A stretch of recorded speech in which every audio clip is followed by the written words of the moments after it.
গাড়িতে mechanically break হইতো না, এবিএস এর কোন 80 গাড়ি আসবে শেষ। গাড়ি মেকানিক্যালি কাজ করতো না ব্রেক, তাহলে মেকানিক্যালি কাজ করলে কেন আমরা হাইড্রোলিক নিয়ে আসছি? মেকানিক্যালের শক্তিটা বেশি লাগে, ড্রাইভারের শক্তিটাকে কমানোর জন্য, অর্থাৎ অপচয়টাকে কমানোর জন্য আমরা হাইড্রোলিক নিয়ে আসছি। তাহলে হাইড্রোলিকেও তো ব্রেক হয়, তাহলে হাইড্রোলিক থেকে এবিএস আনার কি কারণ? যাতে আরো কম শক্তি একবার আসে ফাস্ট হয়ে যায়, এটা স্লিপ যাতে না করে, আস্তে আস্তে যাতে ব্রেকটা করে, স্লিপ যাতে না করে, এইজন্য এবিএস আনা। হাইড্রোলিকে স্লিপ করে না, হাইড্রোলিক থেকে এবিএস এ হাইড্রোলিক মেকানিক্যাল ভাবে করতে, আর এবিএস এ মেকানিক্যাল না, এটা কি ইলেকট্রিক ইয়ার। হাইড্রোলিক স্যার একবারে চাকাটা থামায় দেয়, কিন্তু এবিএস আস্তে আস্তে ধরে স্যার প্যাসেঞ্জারের অসুবিধা হয়। তাহলে আমরা একটা প্রপার কনসেপ্ট আগে ক্লিয়ার করি, তারপর লেখালেখি কি করা লাগবে বলুন। প্রথমে আসি, হাইড্রোলিক ব্রেক যখন আমরা করলাম, ব্রেক প্যাডেল চাপার সাথে সাথে ব্রেক বুস্টার মাস্টার সিলিন্ডারের ভিতরে পিস্টনকে চাপ দেয়।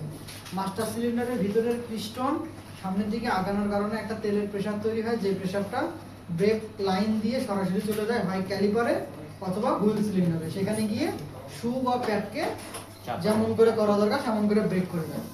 আমি যতক্ষণ ব্রেক প্যাডেল প্রেস করব, মাস্টার সিলিন্ডার ততক্ষণ পর্যন্ত সামনে আসে না? মাস্টার সিলিন্ডার যতক্ষণ সামনে আসে, ড্রাম ব্রেকে ব্রেক মানে হুইল সিলিন্ডার এবং ডিস্ক ব্রেকের ব্রেক ক্যালিপারের মধ্যে ততক্ষণ ফ্লুইডের প্রেসার আছে, আর প্রেসার যতক্ষণ থাকবে ততক্ষণ ওরা চাকাকে কামড়ে ধরে আসে না? তার মানে হাইড্রোলিক ব্রেকের ব্যাপারটা হচ্ছে, আপনি ব্রেক করার সাথে সাথে চাকাকে আমি ইনস্ট্যান্ট লক করে দেব, চাইলেও চাকা আর ঘুরতে পারবে না। হাইড্রোলিক ব্রেকের কাজ হচ্ছে ব্রেক করার সাথে সাথে হাইড্রোলিক ফ্লুইডের প্রেসার গিয়ে চাকাকে লক করে দেয়, সেটা হোক ড্রাম হোক ডিস্ক, গাড়ি আর ঘুরতে পারবে না। তো গাড়িকে যখন আপনি ঘুরতে দিচ্ছেন না, এই সময় বেশ কয়েকটা সমস্যা দেখা যায় গাড়িতে।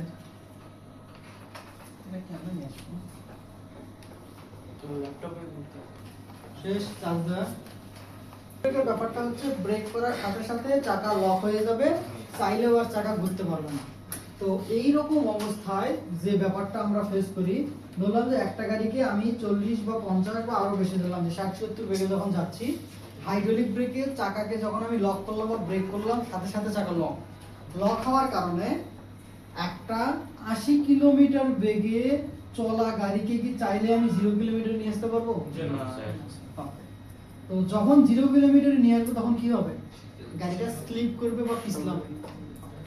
হাইড্রোলিক ব্রেকের প্রথম সমস্যা হচ্ছে, আপনি যখনই ব্রেক করবেন বা হার্ড ব্রেক করবেন বা একদম লক করে দেবেন, তখন গাড়িটা পিছলায়। এই পিছলানোতে যে সমস্যাটা হয় সেটা হচ্ছে স্টিয়ারিং হার্ড হয়ে যায়, আপনি চাইলেও গাড়ির ডিরেকশন চেঞ্জ করতে পারবেন না। গাড়ি যখন পিছলাচ্ছে, যেমন আপনারা অনেক সময় ছোটবেলায় খেলতাম না, ওই যে কাদার মধ্যে পিছলা খেলতাম না, ওই সময় যখন আমি পিছলাই তখন কি চাইলেও আপনার গতি ডানে বামে যেতে পারবেন? সবসময় সোজা যাবেন না। ঠিক গাড়িতে ওই ব্যাপারটা হয় যে হাইড্রোলিক ব্রেক যখন আপনি করতেছেন, সাথে সাথে চাকা লক, আর লক হওয়ার কারণে একটা গাড়িকে চাইলে আপনি 80 থেকে 0 করতে পারবেন, একটা সময় দিতে হবে। এই সময় দেওয়ার কারণে এই জায়গাটা ততক্ষণ পর্যন্ত পিছলে যায়, আর যখন পিছলায় তখন স্টিয়ারিং হার্ড হয়ে যায়, চাইলেও আপনি স্টিয়ারিং এর দিক পরিবর্তন করতে পারেন না। এখানে দিক পরিবর্তনের ব্যাপারটাকে যদি একটু খেয়াল করি, স্টিয়ারিং ঘোরাবেন কিন্তু চাকা ডানে বা বামে ঘুরবে না, চাকা পিছলাই যাবে, সোজা যাবে। এই সমস্যাটা হচ্ছে হাইড্রোলিকে, যার কারণে বললাম যে আমি গাড়ি চালাচ্ছি, সামনে একটা গর্ত আছে, আমি এখানে এসে গর্তটা খেয়াল করলাম, যখনই আমি এখানে ব্রেক করলাম, আপনি চাইলেও স্টিয়ারিং ঠিকই ডানে কাটছেন, কিন্তু গাড়ি আর ওই দিকে না গিয়ে গর্তের মধ্যে পড়ে যাবে। এই যে স্টিয়ারিং হার্ড বা স্টিয়ারিং লক হয়ে যায়, এই সমস্যার সমাধানের জন্য আমরা আমাদের গাড়িতে নিয়ে আসছি এবিএস। এখন আসি, হাইড্রোলিক ব্রেকে তাহলে স্কিডিং করতো বা পিছলাইতো বা স্লিপ কাটতো, তাহলে এবিএস আনার কারণটা হচ্ছে ওর নামের মধ্যেই আছে। এবিএস এর ফুল ফর্ম হচ্ছে anti lock braking system. Anti lock braking system কথাটার মানে কি? লেখালেখি আগেই না, আগে আলোচনা শুনে। এন্টি লক কথাটার মানে কি? আমরা এন্টি কথার মানে কি বুঝি? কোনো কিছুর বিরুদ্ধে না। ল্যাগ হইলে এন্টি ল্যাগ, ভাইরাস হইলে এন্টি ভাইরাস, ঠিক? অর্থাৎ ভাইরাস দমন করার আগে যে আপনি প্রিপারেশনটা নিচ্ছেন সেটা হচ্ছে আপনার এন্টি। ওকে, এবিএস মানে এন্টি লক, তার মানে আগে লক হইতো, এই লকটাকে আর হতে দেবে না, তার কারণে এন্টি কথাটা বলতেছে। তাহলে এন্টি মানে হচ্ছে এই গাড়িতে লক হবে না, তার মানে যদি লক না হয় তাহলে এই গাড়িতে ব্রেক হচ্ছে। এবার একটু খেয়াল করেন তো, আমার হাইড্রোলিক ব্রেকে ব্রেক করার সাথে সাথে চাকা লক এবং গাড়িটা পিছলে গিয়ে ব্রেক করছে, এখানে নাকি বলতেছে যে চাকা লক হইতে দেবে না। তাহলে গাড়ি যদি লক না হয় তাহলে চাকা কিভাবে ব্রেক হবে? আপনি তো লক করতে হবে তারপর না ব্রেক হবে। লক মানে হচ্ছে প্যাডকে ডিস্কের সাথে লাগাইতে হবে তারপর না গাড়ি লক হবে। তাহলে এখানে যদি এন্টি লক হয় তার মানে গাড়ি লক হবে না, আর লক না হলে গাড়ি ব্রেক কেমন হবে? এই কথাটার মানে মূলত একদম যে লক এইটা না, এটার মানে হচ্ছে আপনার ড্রাম ব্রেকে ব্রেক ড্রাম এবং ব্রেক শুর মাঝখানে কখনো কন্টাক্ট কখনো ডিসকন্টাক্ট, এঙ্গেজ ডিসএঙ্গেজ, এঙ্গেজ ডিসএঙ্গেজ হবে এবং এঙ্গেজ ডিসএঙ্গেজ হয়ে হয়ে চাকাটা আপনার লক হয়ে যাবে। আগে কনসেপ্টটা বুঝেন, এরপর লেখালেখি। আমি এখনো এবিএস পুরোপুরি ক্লিয়ার করিনি, এবিএস এর আমরা 40% ক্লিয়ার হয়েছি। সেটা হচ্ছে হাইড্রোলিক ব্রেকে ব্রেক করার সাথে সাথে গাড়ি তো একদম থামতো না, যার কারণে পিছলে যাইতো। আপনার চাকা কিন্তু জিরো, কিন্তু গাড়ির তো একটা গতি জড়তা আছে, এই গতি জড়তার কারণে আপনার গাড়ি পিছলে যাবে। কারণ আমরা গতি জড়তার সূত্র জানি যে স্থির বস্তু চিরকাল স্থির আর গতিশীল বস্তু চিরকাল গতিশীল থাকতে চায়। এই গতিশীল থাকতে যাওয়াকে যখন আমি জিরো করবো তখন কিন্তু চাইলে আমি গাড়িটাকে থামাইতে পারবো না, চাকা লক ব্রেক শুর কারণে, কিন্তু গাড়ির যে মোশনটা আছে এই মোশনের কারণে আপনার গাড়ি পিছলে যাবে।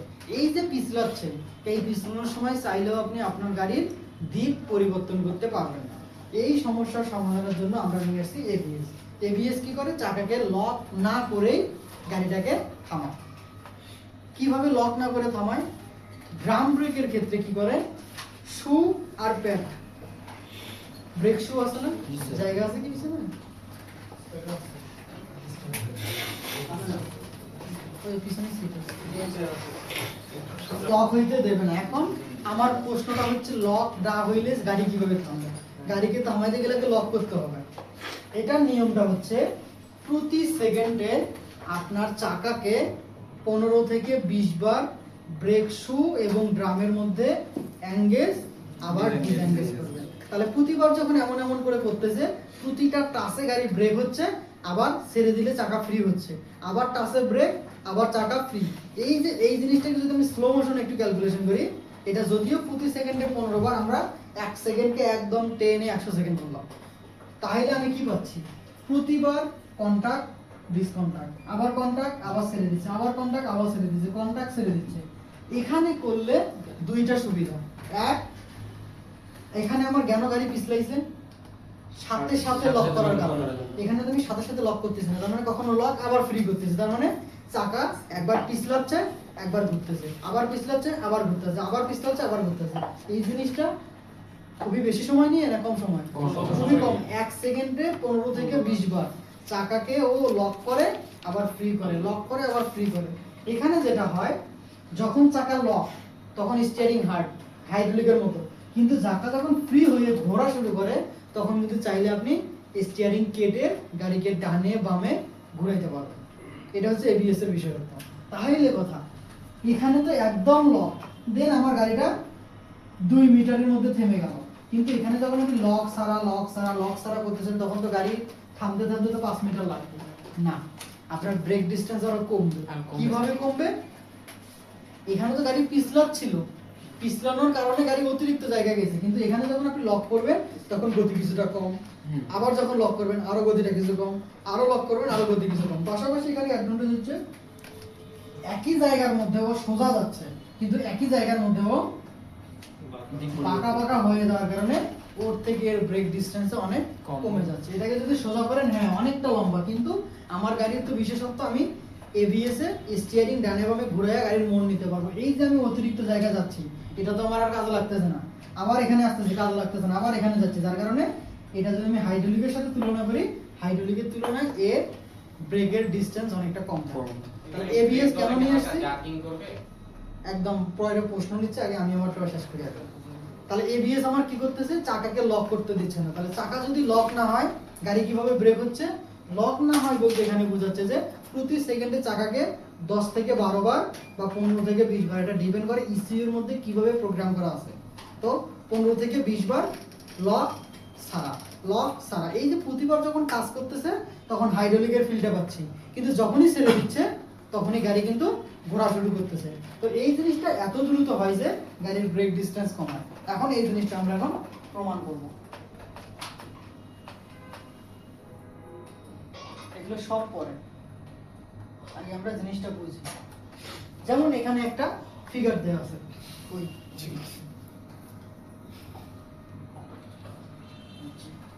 এই চিত্রটা একটু খেয়াল করেন। উইথ এবিএস দেওয়া আছে। উইথ এবিএস মানে এই গাড়িতে এন্ট্রি লক সিস্টেম আছে আর এই গাড়িতে এন্ট্রি লক সিস্টেম নাই। তাহলে যে গাড়িতে এন্ট্রি লক সিস্টেম নাই সে গাড়ি কিভাবে ব্রেক হবে? যে গাড়িতে এন্ট্রি লক সিস্টেম নাই সে গাড়ি ব্রেক হবে কিভাবে? হাত ব্রেক হবে। কোন সিস্টেমের ব্রেক হবে? মেকানিক্যাল হবে, কিন্তু এটা আপনার ওই যে বললেন না যে আপনার একসাথে বের তার আমার প্রশ্নটা ছিল যে গাড়িতে আমার এবিএস নাই সে গাড়িতে কি ব্রেক হবে?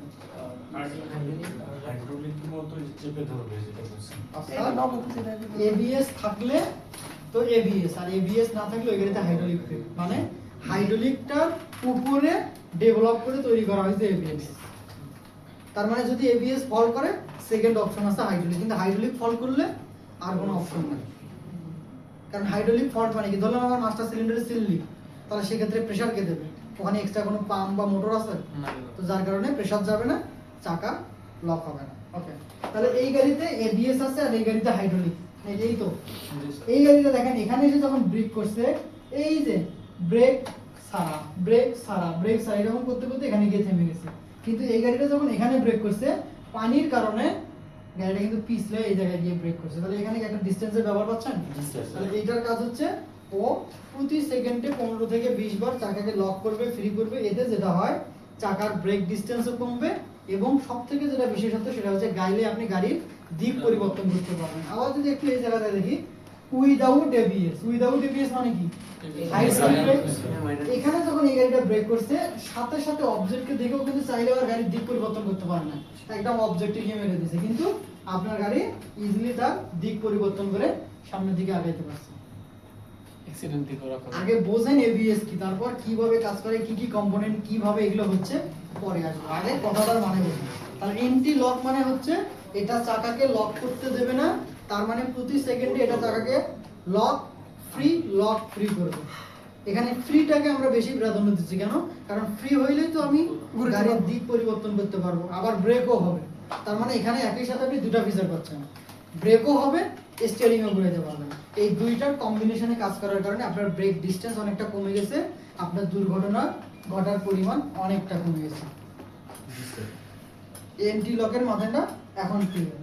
এখন আমার প্রশ্ন হচ্ছে হাইড্রোলিকের উপরে যদি এবিএস হয় তাহলে এবিএস এ কি এমন জিনিস অ্যাড করা হয়েছে যে ও একা একাই 10 থেকে 15 বার ব্রেক করবে, সার্ভে করবে, স্যার এই ডিসিশন নিতে পারে? সেখানে যাওয়ার আগে আমরা আসি, এখানে যে আপনি বারবার বলতেছেন যে 15 থেকে 20 বার অটো চাকা নাকি লক ফ্রি হবে, এটা কি ড্রাইভার নিজেই করবে?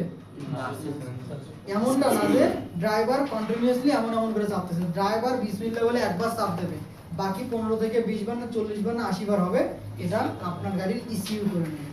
তাহলে ইসিউ যদি করে নেয়, আমরা হাইড্রোলিকে কোনো ইসিউ পাইছিলাম না, তার মানে হাইড্রোলিকে কোনো ব্রেন ছিল না, কিন্তু এবিএস এ এসে একটা ব্রেন অ্যাড হবে যার কাজ হচ্ছে ডিসিশন নেওয়ার ক্ষমতা। তাহলে এখানে ব্রেন যদি হয় তাহলে এখানে অবশ্যই একটা অ্যাকচুয়েটর থাকবে, এখানে অবশ্যই একটা সেন্সরও থাকবে। এবার যদি বুঝে থাকে আমরা আসি,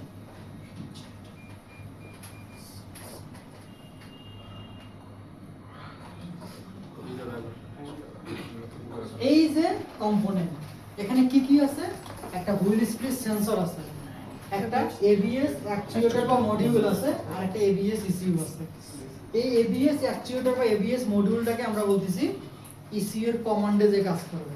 এই ইসিউ যে হুইল স্পিড সেন্সর থেকে ডাটা নিয়ে কাজ করে। তার মানে এই হুইল স্পিড সেন্সর কি এবিএস আমরা হাইড্রোলিকে পাইছিলাম না? তাহলে হাইড্রোলিকে কিন্তু এই হুইল স্পিড সেন্সর ছিল না। এখন প্রশ্ন, তাহলে যে গাড়িগুলোতে এবিএস নাই মানে হাইড্রোলিক আছে সেই গাড়িতে কি হুইল স্পিড সেন্সর থাকে না? থাকে। তাহলে যদি হুইল স্পিড সেন্সর থাকে তাহলে এবিএস এর কাজ করে না কেন?